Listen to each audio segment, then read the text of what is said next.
안녕하세요. 비폭력 대화 시리즈 8회차입니다. 오늘도 함께 해주셔서 감사해요. 어, 비폭력 대화 네 번째 단계인 요청에 대해 오늘은 알아보겠습니다. 우리 영웅 PD님 질문 준비되셨나요? 예. 요청과 명령의 차이가 그게 뭔지 궁금합니다. 오, 예리한 질문인데요. 아주 중요한 차이점이 있어요. 오늘 이 영상을 보시면 상대방이 기꺼이 도움을 주고 싶어 하는 그걸 요청이라고 해요. 그 요청하는 방법을 배우게 되실 거예요. 어 강요가 아닌 진정한 부탁의 기술을 알아보는 거예요. 네, 말씀하세요, 영웅 예. PD님. 어 좋은 요청이라는 게 뭔가요? 좋은 요청? 아, 그래요. 한번 알아보죠. MBC에서 말하는 효과적인 요청에는 네 가지 핵심 조건이 있어요. 첫째로 긍정적 언어를 사용하는 거예요. 소리 지르지 마가 아니라 조용한 목소리로 말해줄 수 있겠어요? 라고 하는 거죠. 근데 표현을 왜 긍정적으로 하는 게 좋은 건가요? 생각해 보세요. 부정적인 표현은 상대방이 무엇을 해야 할지 명확하지가 않아요. 그리고 불안하게 만들 수도 있겠죠. 예를 들어 "늦지 마."라고 하면 정확히 언제까지 와야 하는지 모호하잖아요. "약속 시간에 맞춰 와 줘."라고 하면 훨씬 명확하겠죠? 두 번째는 구체적이고 관찰 가능한 행동을 요청하는 거예요. 이거 중요해요. "더 배려해 줘."라는 말보다는 내가 말할 때 핸드폰을 내려놓고 내 눈을 바라보면서 "들어줘" 라고 하는 게 훨씬 좋겠죠. "책임감을 가져봐" 라고 하는 말보다는 "우리 약속한 걸 지켜주면 좋겠어" 라고 말하는 게 더 명확해요. 예. 그러면은 세 번째 조건이 무엇인가요? 아, 네네. 현재와 미래에 초점을 맞추는 거예요. "왜 어제 안 했어?" 라고 과거의 잘못을 지적하기보다는 저도 좀 찔리네요. "오늘 오후까지 해줄 수 있어." 라고 앞으로 어떻게 할지에 집중하는 거예요. 그리고 네 번째로는 실행 가능한 요청을 하는 거예요. "날씨를 맑게 해 줘."처럼 불가능한 걸 요청하면 안 돼요. "우산 챙겨 줘."처럼 상대방이 실제로 할 수 있는 것을 요청해야 해요. 제가 듣기로는 이 명령하고 요청하고 비슷해 보이는데 이게 어떻게 서로 다른가요? 다르죠. 정말 많은 차이가 있어요.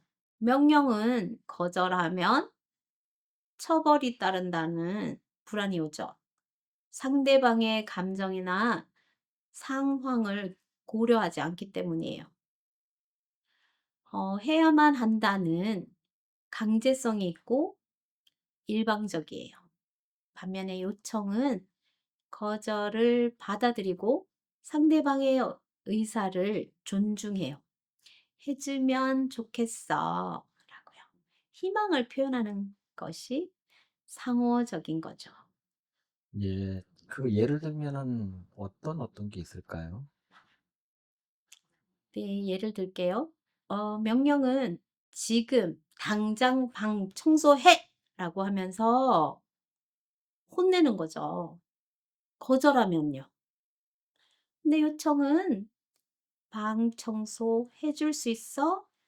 친구들이 오는데 깔끔했으면 좋겠다." 라고 하면서 거절도, 이거 중요해요. 거절도 받아들이는 거예요. 이게 서로 구분이 가능한 건가요? 네. 연습하면 간단해져요. 상대방이 "아니요."라고 했을 때 어떤 반응을 보이든지 잘 살펴보세요. 화가 나거나 처벌하려 한다면 그것은 명령이었던 거예요. 진짜 요청이라면 거절을 받아들일 수 있게 해야 해요.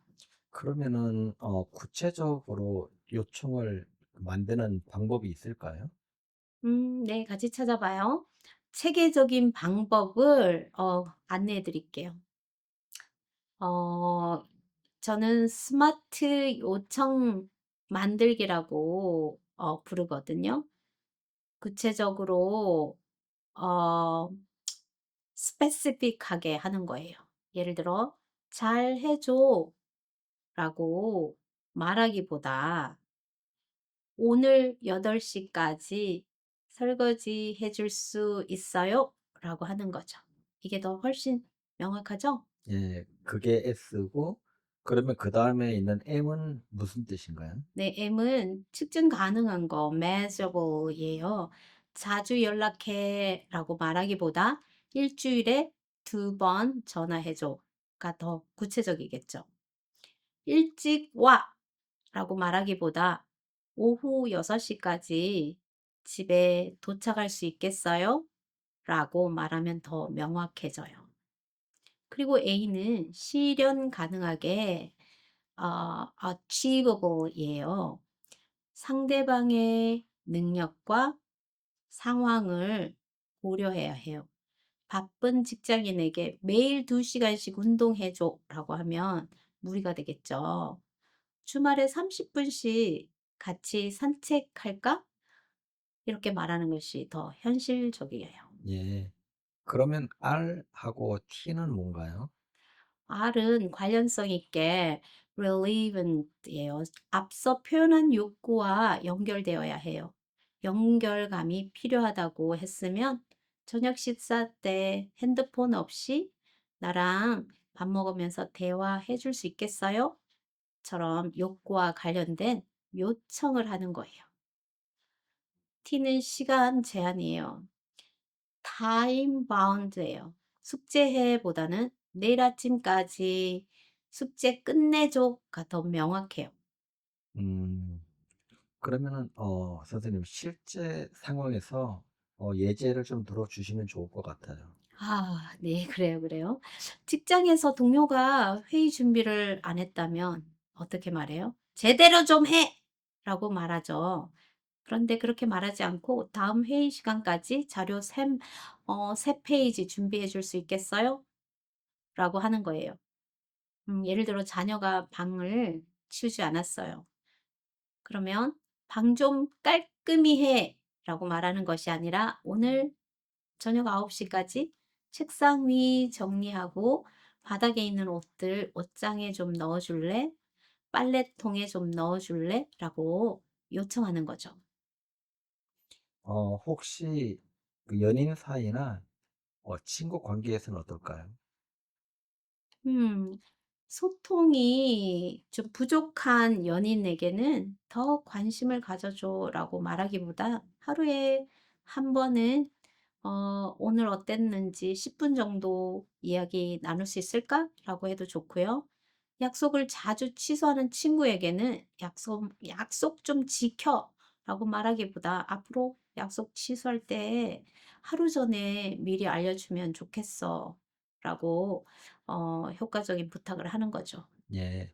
그러면은 선생님 그렇게 그런 식으로 요청을 할 때 유용한 그런 표현들이 있을까요? 음. 네.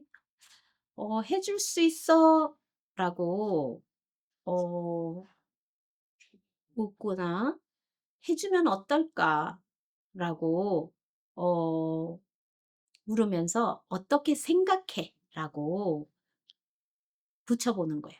아니면 "가능할까? 도움을 요청하고 싶은데 어떻게 생각해?" 이런 표현들을 쓰면 상대방이 덜 부담스럽고 좀 안전하게 받아들여요. 그런데 말이죠. 그 요청을 했는데 거절당하면은 어떻게 해야 하나요? 거절에 대해서는 두렵죠. 이게 예. 바로 진짜 요청과 숨은 명령을 구분하는 핵심이에요. 진정한 요청은 거절을 받아들일 준비가 되어 있어야 해요. 왜냐하면 상대방의 욕구도 중요하잖아요. 거절당했을 때 실망하거나 아쉬운 마음이 드는 거는 당연하고 자연스러워요. 그 감정을 억누르거나 하지 말고요. '아 거절당해서 좀 아쉽구나. 실망스러운 마음이 드네.'라고 나를 인정해 주고 받아주는 거예요. 예. 그다음에는 뭘 해야 하나요? 글쎄 뭐 하면 좋을까요? 상대방을 이해하려고 노력하는 거죠. 한번 노력해 보세요. 거절에는 상대방에도 분명한 이유가 있잖아요. '지금 바쁜 상황이겠구나. 음 다른 일이 있겠구나.' 아니면 '다른 우선순위가 있겠구나.' 그렇게 상대방 입장에서 생각해 보는 거죠. 그러면은요 선생님 거절한 상대방에게 이제 어떻게 반응을 해야 되는 거죠?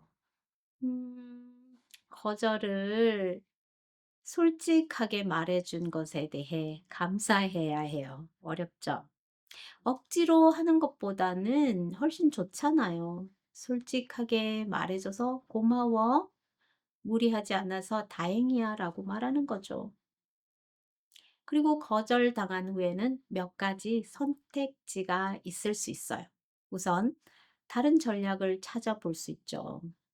"그럼 다음 시간은 어때?" 라고 묻는 거죠. "다른 방법으로 도울 수 있을까?" 이렇게 말이에요. 아니면 상대방의 욕구를 더 깊이 탐색해 볼 수도 있어요. "어떤 부분이 어려워? 무엇이 걱정돼?"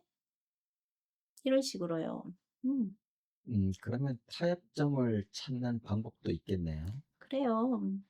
서로의 욕구를 모두 고려한 해결책을 찾아보는 거예요. 쉽진 않겠죠. 처음에는 절반 정도만 도움받을 수 있을까? 라고도 묻고 조건을 조금 바꿔볼까? 이런 식으로 말해보는 거예요. 때로는 그냥 깔끔하게 받아들이는 것이 하여튼 최, 최선일 수도 있어요. 제가 바쁘니까 영어가 나오네요.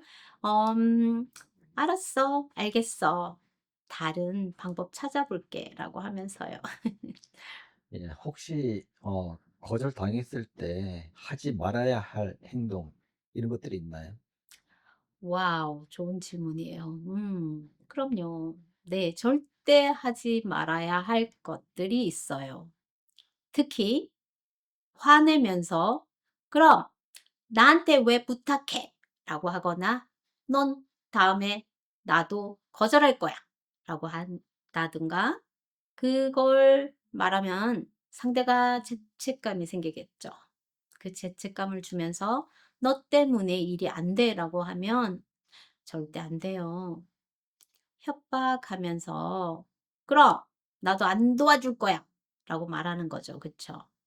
근데 포기하면서 "아무도 도와주지 않아."라고 하는 것도 좋지는 않아요. 그러면은 그 반응을 어떻게 해야 하죠?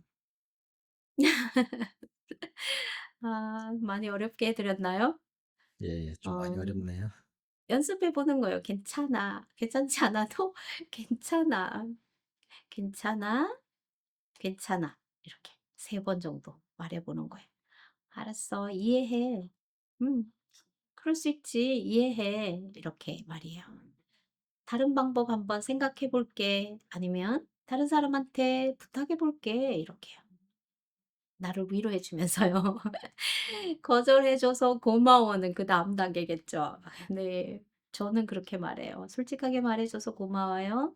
어 자기 욕구를 위해서 거절해 줘서 고마워요." 이렇게 말하기도 해요. 억지로 하는 것보다는 훨씬 좋아요. 이런 식으로 말해 주는 거죠. 와. 드디어 오늘로 MBC 4 단계가 모두 끝났네요. 조금만 더 보태자면 거절을 건강하게 받아들이는 건 능력이에요. 그 능력이 생기면 얼마나 편해지고 또 요청하는 데 두려움이 생기지 않는다는 거예요.